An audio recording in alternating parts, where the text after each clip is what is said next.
So we are discussing about warfarin. तो warfarin जो है वो एब्जॉर्ब्ड होता है वेल फ्रॉम द जीआईटी, ठीक है, और 99% बाउंड होता है ये प्रोटीन से, ठीक है। इसकी काइनेटिक जो है वो चेंजेस होती है from first order kinetic to zero order kinetics, ठीक है। फेनिटोइन के अंदर भी मैंने आपको बताया था, जो एंटी एपिलेप्टिक ड्रग होती है उसकी भी काइनेटिक फर्स्ट ऑर्डर से जीरो ऑर्डर। तो जब फर्स्ट ऑर्डर में होती है तब एंजाइम्स होते हैं, जीरो ऑर्डर पे आते आते क्या होते हैं, जो एंजाइम इसको मेटाबोलाइज करते हैं वो एंजाइम जो होते हैं वो सैचुरेट हो जाते हैं, फिनिश हो जाते हैं, ठीक है, ठीक है। तो काइनेटिक चेंज होती है from first order to zero order kinetic at the therapeutic concentration. तो इसकी डोज का हमेशा ध्यान रखना चाहिए, ठीक है, देते वक्त। वॉरफ्रीन जो होता है एक रेसिमिक मिक्सचर होता है आर एंड एस आइसोमर्स का, ठीक है। एस वॉरफिन जो होता है बहुत ज़्यादा एक्टिव होता है, दो टाइप के होते हैं आर और एस, जिसमें से एस जो होता है बहुत ज़्यादा एक्टिव होता है और मेटाबोलाइज हो जाता है CYP2C9 एंजाइम के थ्रू, ठीक है। और इसमें CYP2C9 जो होता है वो अगर अपने जीन्स के अंदर कोई पॉलीमॉर्फिज्म है या कुछ है तो उसमें भी अफेक्ट करता है, ठीक है, उसकी एक्टिविटी को अफेक्ट करता है वॉरफिन की। अगर आपके सपोज ये CYP2C9 जो है उस जीन की कमी है या वो जीन सही से वर्क नहीं कर रहा तो ये वॉरफिन जो है वो ड्रग मेटाबोलाइज नहीं होगी। Now what are the adverse effect of anticoagulant? वही ब्लीडिंग, ठीक है, ब्लीडिंग ओवरडोज की वजह से ब्लीडिंग हो जाएगी। क्यों? क्योंकि ये खून बहुत ज़्यादा पतला कर देगी, क्लॉट का फॉर्मेशन नहीं करेगी, तो क्या हो सकता है, ब्लीडिंग हो सकती है, ठीक है।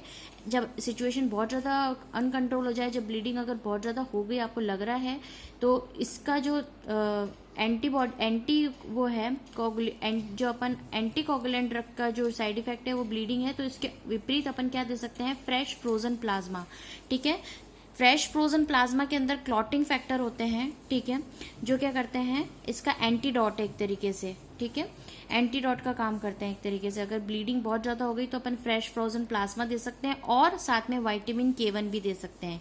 विटामिन K क्या करेगा, कोगुलेशन कर देगा ब्लड को। फ्रेश फ्रोजन प्लाज्मा के अंदर भी बहुत सारे क्लॉटिंग फैक्टर होते हैं जो क्या करते हैं, या 2, 7, 9, 10 क्लॉटिंग फैक्टर होते हैं, वो क्या करेंगे, जो ब्लीडिंग है उसको स्टॉप करने में काम करेंगे, ठीक है, क्लॉट का फॉर्मेशन करके। वॉरफ्रीन जो होती है वो प्लेसेंटा को क्रॉस कर जाती है, इसलिए इस ड्रग को हमें कॉन्ट्राइंडिकेटेड या नहीं देना चाहिए किसके अंदर, प्रेगनेंसी के अंदर। क्यों? क्योंकि ये अगर प्लेसेंटा को क्रॉस कर गई ड्यूरिंग द प्रेगनेंसी, अगर अपन ने दे दिया तो फीटल सिंड्रोम कर देगी, उसमें उसको कहते हैं कॉन्ड्रेडी सिंड्रोम भी कहते हैं, ठीक है। उसके अंदर क्या होगा, जो बेबी होगा या प्लेसेंटा होगा, जो बेबी होगा उसका ग्रोथ जो होगी बेबी की वो बहुत कम होगी, ग्रोथ रिटार्डेशन होगा। स्ट्रिप्ड हाइपोफिसिस का मतलब होता है कि जो अपनी बोन्स होगी बेबी की वो उसमें बहुत ज़्यादा कैल्सिफिकेशन होगा, ठीक है। हाइपोप्लेसिया ऑफ जो नोज हो गई, इसका मतलब है जो नाक जो होगी वो बहुत ज़्यादा छोटी होगी, चपटी नाक जैसा बच्चा पैदा होगा, और हैंड जो बोन्स होंगे वो भी काफ़ी छोटे छोटे होंगे। तो ये जो ड्रग है इसको अपन को कॉन्ट्राइंडिकेटेड करना चाहिए, प्रेगनेंसी के अंदर नहीं देते क्योंकि ये कॉन्ड्रेडी सिंड्रोम कर देती है, ठीक है। और लेकिन इसको हम नर्सिंग मदर को दे सकते हैं। क्यों? क्योंकि ये नर्सिंग मदर को इसलिए दे सकते हैं क्योंकि मदर मिल्क के अंदर सीक्रेट नहीं होती है। So it can be given to nursing mother but not given to in the pregnancy, ठीक है।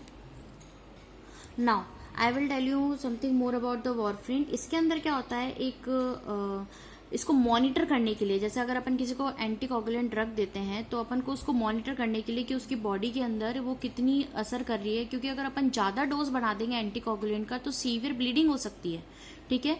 तो इसको मॉनिटर करने के लिए एक INR international normalise ratio test होता है, ठीक है। ये इस टेस्ट में क्या होता है, ये किसने टेस्ट डेवलप किया था, ये WHO ने डेवलप किया था, ठीक है, ठीक है। Based on the thromboplastin time के ऊपर ये अपन ने इसको ह्यूमन ब्रेन थ्रोम्बोप्लास्टिन के ऊपर इसने डेवलप किया था WHO ने। INR क्या क्यों कहेंगे, इंटरनेशनल नॉर्मलाइज रेशियो, जिसका जो फॉर्मूला होता है वो होता है prothrombin time of patient upon prothrombin time of reference, ठीक है।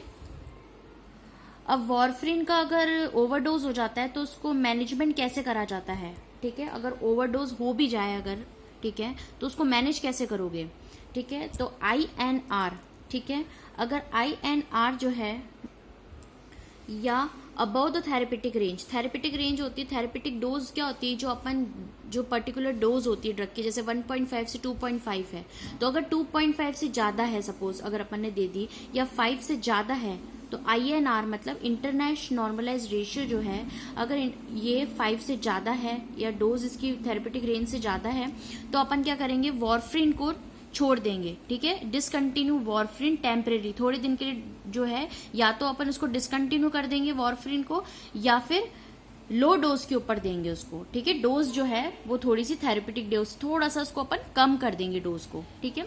नाउ अगर INR, ठीक है, that is international normalise ratio जो है वो 5 to 9 के बीच में आ रहा है उसकी बॉडी में, ठीक है, मतलब 5 to 9 के बीच में उसकी बॉडी के अंदर अगर ये अपना वारफ्रिन जो आ रहा है तो इस केस में क्या करेंगे, अपन उसको विटामिन K1 और 1 mg ओरल दे देंगे, ठीक है। विटामिन K1 कितनी देंगे, 1 mg ओरली दे देंगे, ठीक है। नाउ अगर INR जो है वो ग्रेटर देन 10 है, ठीक है, लेकिन ब्लीडिंग नहीं हो रही है, 9 से तो ज्यादा है लेकिन ब्लीडिंग नहीं हो रही है, उस केस में अपन विटामिन K1 देंगे लेकिन 2 to 3 mg ओरली देंगे, ठीक है।